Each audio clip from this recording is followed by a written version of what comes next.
Привет, друзья! Мерц приходит, Шольц уходит, и в Германии появляется новое коалиционное соглашение. Насколько являются страшными для беженцев те нормы, которые прописаны в нем?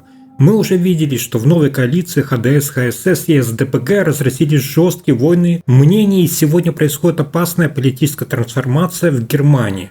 Такой внутренний хаос угрожает очень быстро разрушить новую коалицию изнутри.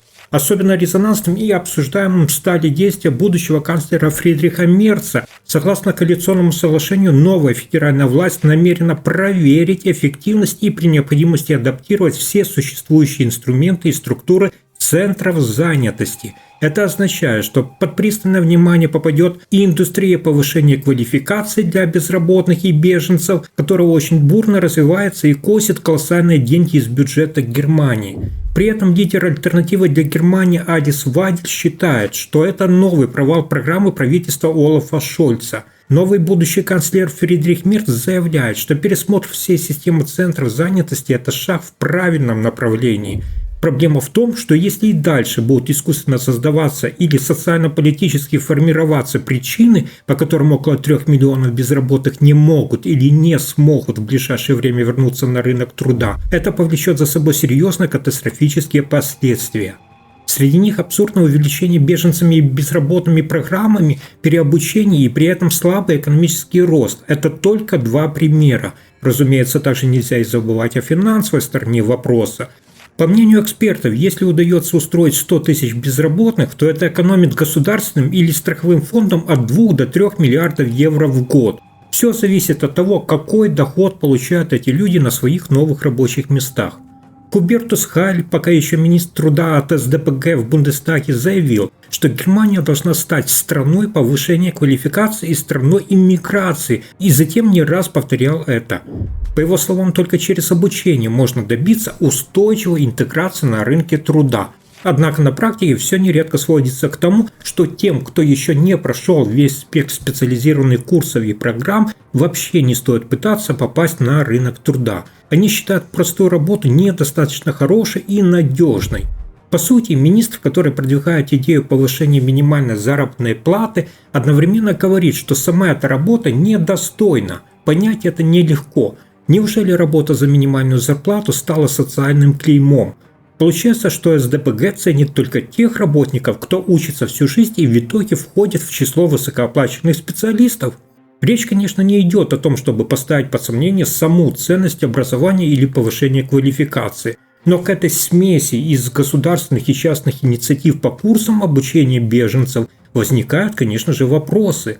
Ведь с 2010 года за более чем десятилетие система переработала свыше 7 миллиардов евро ежегодно поступающих из налогов граждан Германии или страховых взносов. Интересно то, что средства почти поровну разделились между первичным образованием и повышением квалификации. При этом уровень безработицы с каждым годом снижался, а доля людей, не имеющих профессиональное образование, среди оставшихся безработных только росла. Сегодня это уже 3/4 всех долгосрочных безработных, включая беженцев. Алис Вайдель из «Альтернативы для Германии» задает логичный вопрос. Что же мы получили за потраченные в общей сложности более 80 миллиардов евро? Какая конкретная отдача от этих вложений?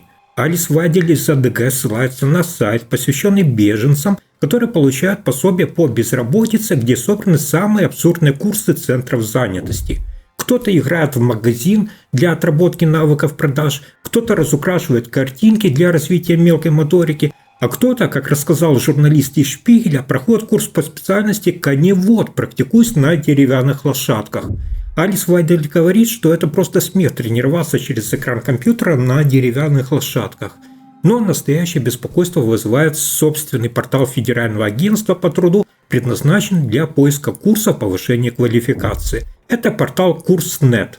Там легко наткнуться на примеры бессмысленной растраты огромных денег, налогоплательщиков и полного хаоса. Это благодатная почва для коррупции любого масштаба. Сотрудники «Альтернативы для Германии» провели в конце 2024 года небольшой тест и нашли в разделе переобучения более 50 тысяч предложений по всей стране. Ни одно из них не было связано с поиском по запросу специалист по продаже в пекарне или мясной лавке. Всего одно предложение нашлось для автомеханика, 28 по запросу автолакокрасочник. А вот по специальности медиадизайнер в тот момент находилось целых 4060 предложений по переобучению. Еще более вопиющая ситуация сложилась в категории повышения квалификации.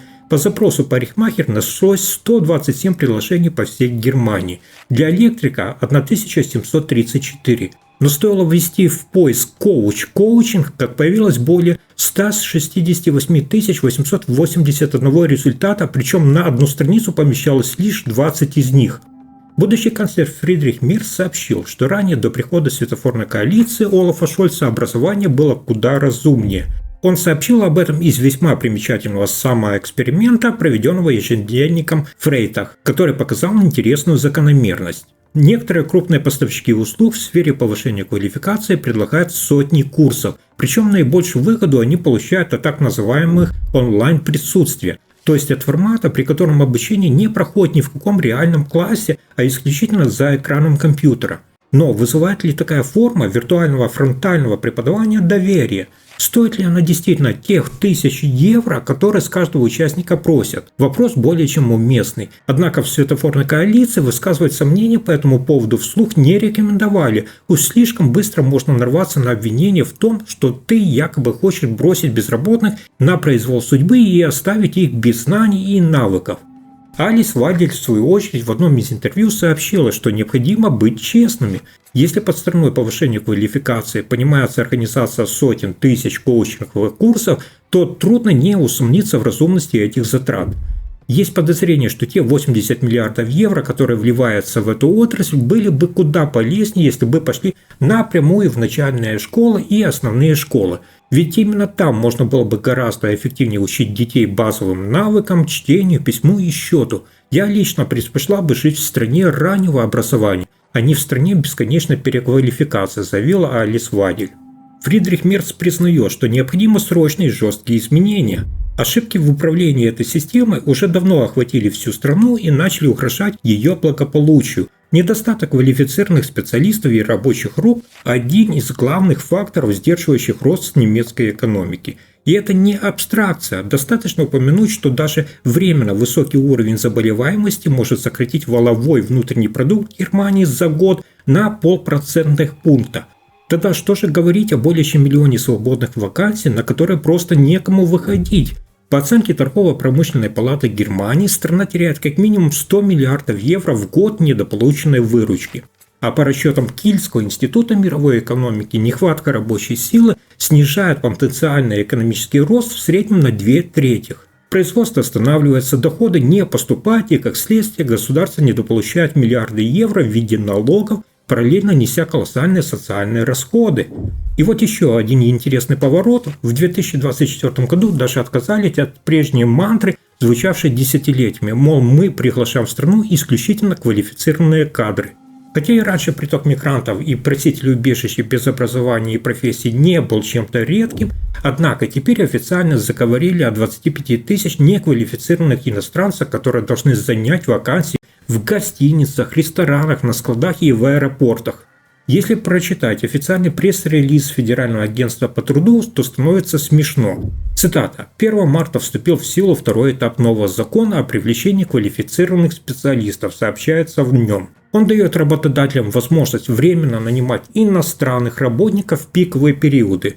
Профессиональное образование или университетские дипломы не требуются.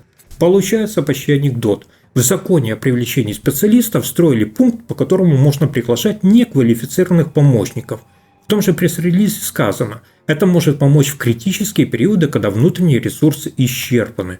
Но тогда возникает простой, но очень логичный вопрос. Чем принципиально отличаются неквалифицированные иностранцы, которых планируют завозить, от тех, кто уже находится в стране как беженцы или просители убежища? Единственная разница, которая приходит на ум, это статус.